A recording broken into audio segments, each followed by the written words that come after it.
বার্ষিকীতে আপনারা শ্রদ্ধা জ্ঞাপনের জন্য সবাই এসেছেন।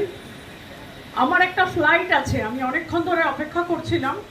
আজকে এই বেঙ্গল অ্যাসোসিয়েশন বা association of Bengal for literature and culture যারা আয়োজন করেছেন, আয়োজক, তারা আমাকে বিশেষভাবে অনুরোধ করলেন যে দিদি আপনি একটা কথা অন্তত বলে যান, না বলে যাবেন না।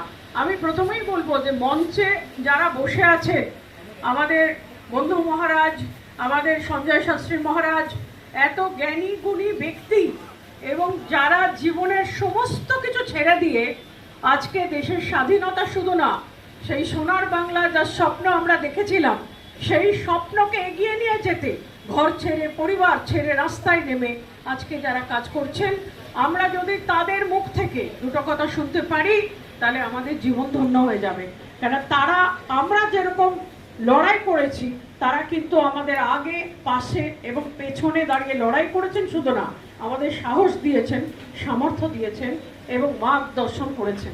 তাই যারা মহারাজ মঞ্চে আছেন আপনাদেরকে প্রণাম জানাচ্ছি সবাইকে, এবং মঞ্চে যারা উপস্থিত রয়েছেন অন্যান্য জ্ঞানীগুণী ব্যক্তি, আপনারা সবাই আপনাদের অনেক সম্মান জানিয়ে শুধু একটা কথাই বলবো যে ডক্টর শ্যামা প্রসাদ মুখার্জি লহ প্রণাম।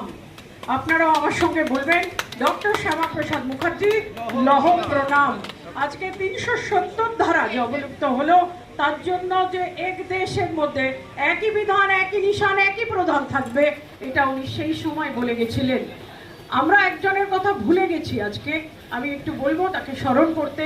তিনি গোপাল চন্দ্র মুখার্জি অর্থাৎ গোপাল পাঁঠা, যিনি এই গ্রেট কিলিং এর কথা আমার আগের দুই বক্তা বলে গেলেন।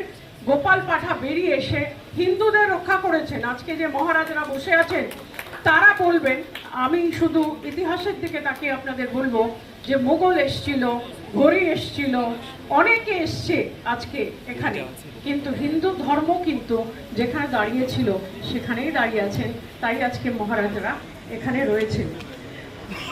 আমি Bengal association of Bengal for literature and culture, এই যে সংগঠন যারা আজকে এই বড় জিনিসটার আয়োজন করেছেন, তাদের ব্যাপারে আমি একটু বলবো, একটা মিনিট বলবো, কেন অনেক বক্তা আছে, সবাইকে সম্মান করতে হবে, বেশি বলতে নেই। সাহিত্য ও সংস্কৃতির প্রাঙ্গণের দিকে যখন আমরা তাকিয়ে দেখি, আমরা দেখি যে এটা একটা অসংগঠিত ক্ষেত্র এবং সংগঠনের প্রয়োজন আছে। আপনারা হয়তো জিজ্ঞেস করবেন যে সাহিত্য এবং এই সমস্ত জায়গায় কেন সংগঠনের প্রয়োজন আছে।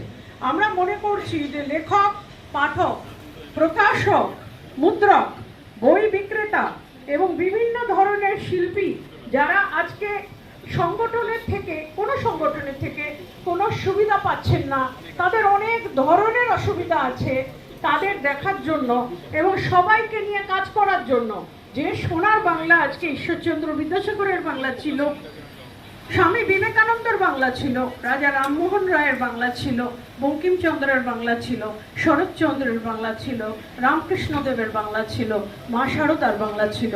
সেই সোনার বাংলাকে গঠন করতে গেলে সাহিত্য এবং শিল্প এর একটা ব্যাপক প্রসার দরকার, এরও সংগঠন দরকার।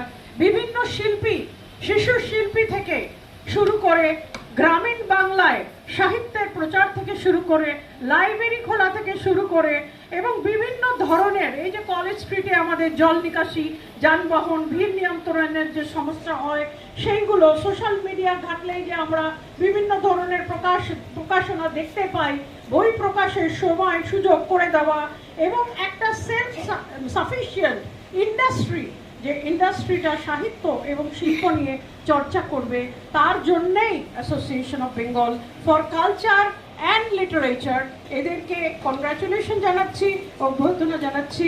মহারাজদের কাছে প্রার্থনা করছি মহারাজরা আসবেন, সাহায্য করবেন। আমরা সবাই যারা বই লেখেন, যারা বই কেনেন, যারা বই বিক্রি করেন এবং আরও কর্মী যারা রয়েছেন, সবাইকে নিয়ে এই সোনার বাংলায় যাতে উজ্জ্বল থেকে উজ্জ্বলতর ভবিষ্যতের দিকে আমরা যারা বাঙালি, যারা বই ভালোবাসি, আমরা যাতে এগিয়ে নিয়ে যেতে পারি। আশীর্বাদ করবেন, ভালো থাকবেন। ডক্টর শ্যামা প্রসাদ মুখার্জি যেখানেই আছেন আমাদেরকে আশীর্বাদ করুন। শুধু একটা কথা বলবো, আমি আন্দামানে গিয়ে দেখলাম যে স্বাধীনতার সংগ্রামের সময় বেঙ্গল আর্মি 44 সোলজার্স, তারা মঙ্গল পাণ্ডের সাথে সুর মিলিয়ে আওয়াজ তুলেছিলেন বলে তাদেরকে আন্দামান সেলুলার জেলে বন্ধ করে রাখা হয়েছিল এবং তাদের মধ্যে সবাই ডিটেনশনে মারা গেছে। আমি আজকে আপনাদের কাছে অনুরোধ করব যে আমরা চেষ্টা করব যে জম্মু কাশ্মীরের জেলে শ্যামাপ্রসাদ মুখার্জি মারা গেছেন, যে আন্দামানের জেলে বেঙ্গল আর্মি মারা গেছেন এবং যে ভারতীয় জনতা পার্টি জনসংঘ থেকে তৈরি হয়ে আজকে এত বড় ন্যাশনাল পার্টি হয়েছে একজন বাঙালির হাত ধরে, সেই বাঙালি স্ট্যাচু সারা ভারতবর্ষে বিভিন্ন জায়গায় তৈরি করুক ভারতীয় জনতা পার্টি। আপনাদের সমর্থনে, আপনাদের ভালোবাসা এবং আপনাদের আশীর্বাদ নিয়ে এবং মহারাজ যারা বসে আছেন এনাদের মার্গদর্শনে আমরা যাতে আবার সোনার বাংলা দেখতে পারি। আশীর্বাদ করবেন, ভালো থাকবেন, নমস্কার নেবেন।